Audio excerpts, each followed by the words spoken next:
প্ৰকাশ পাব এনআৰচিৰ চূড়ান্ত খচৰা। এই ক্ষেত্ৰত যাতে কোনো ধৰণৰ সমস্যাৰ উদ্ভৱ নহয় তাৰ প্ৰতি কঠোৰ দৃষ্টি ৰাখিছে দেশৰ উচ্চতম ন্যায়ালয়ে। আজি এনআৰচিৰ সংক্ৰান্তত শুনানি গ্ৰহণৰ পাছত কেন্দ্ৰীয় চৰকাৰক ককৰ্থনা কৰে উচ্চতম ন্যায়ালয়ে। উল্লেখ্য যে মুখ্য ন্যায়াধীশ ৰঞ্জন গগৈ আদালতত এনআৰচি সংক্ৰান্তীয় শুনানি গ্ৰহণ কৰা হৈছিল। 31 জুলাইত প্ৰকাশ পাব লগা এনআৰচিৰ চূড়ান্ত খচৰাৰ কাম কাজ আগবঢ়াই নিয়াৰ ক্ষেত্ৰত প্ৰয়োজনীয় সহযোগিতা আগবঢ়োৱা নাই কেন্দ্ৰীয় চৰকাৰে। বিশেষকৈ কেন্দ্ৰীয় গৃহ মন্ত্ৰণালয়ৰ ভূমিকাই এনআৰচিৰ প্ৰক্ৰিয়াটো ধ্বংস কৰিব বিচাৰিছে বুলি মত প্ৰকাশ কৰে দেশৰ উচ্চতম ন্যায়ালয়ে।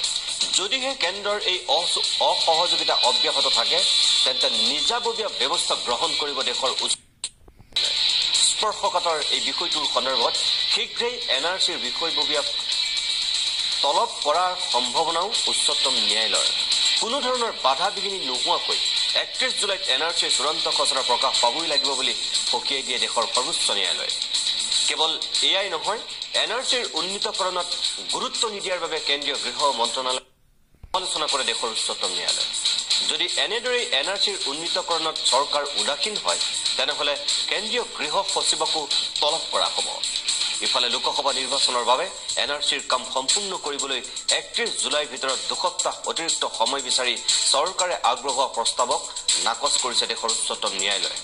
অহা মাৰ্চ মাহৰ প্ৰথম সপ্তাহত এনআৰচিৰ পৰৱৰ্তী শুনানি গ্ৰহণ কৰা হ'ব।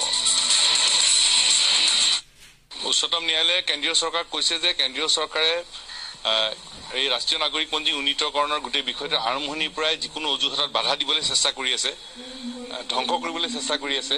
ইচ্ছা কৰা হলে কেন্দ্ৰীয় চৰকাৰে বিভিন্ন ধৰণে এনআৰচি প্ৰক্ৰিয়াটো ত্বৰান্বিত কৰিবলৈ সহায় কৰিব পাৰিলেহেঁতেন, তাকে কৰা নাই। যিকোনো অজুহাতত এনআৰচি প্ৰক্ৰিয়াটোত বাধাগ্ৰস্ত কৰিবলৈ চেষ্টা কৰি আছে। আৰু উচ্চতম ন্যায়ালয়ত গভীৰ ন্যায়ালয়ে অসন্তুষ্টি প্ৰকাশ কৰিছে। উচ্চতম ন্যায়ালয়ে স্পষ্টভাৱে কৈছে যে ভাৰতৰ নিৰ্বাচন হ'ব লাগিব, ভাৰতবৰ্ষৰ নিৰ্বাচন হ'ব লাগিব, শান্তিপূৰ্ণভাৱে আৰু সুকলমে হ'ব লাগিব।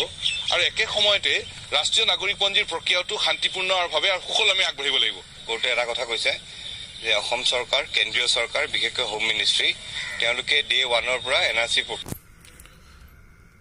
নমস্কাৰ বন্ধুসকল, মই আপোনালোকক অনুৰোধ জনাম এই যাতে এনআৰচি প্ৰতিটো ভিডিঅ' যেনেকৈ মই আপোনালোকক সদায় দি থাকো তেনেদৰে প্লিজ মই কৈছো আপোনালোকক যে মোৰ চেনেলটো মনিটাইজ হোৱা নাই, তো মই এই ভিডিঅ'টোৰ ডেছক্ৰিপশ্যনত এটা লিংক দি দিম মোৰ নতুন চেনেলটো, সেইটো প্লিজ ছাবস্ক্ৰাইব কৰিব, লাইক কৰিব আৰু ভিডিঅ'বিলাক চাব।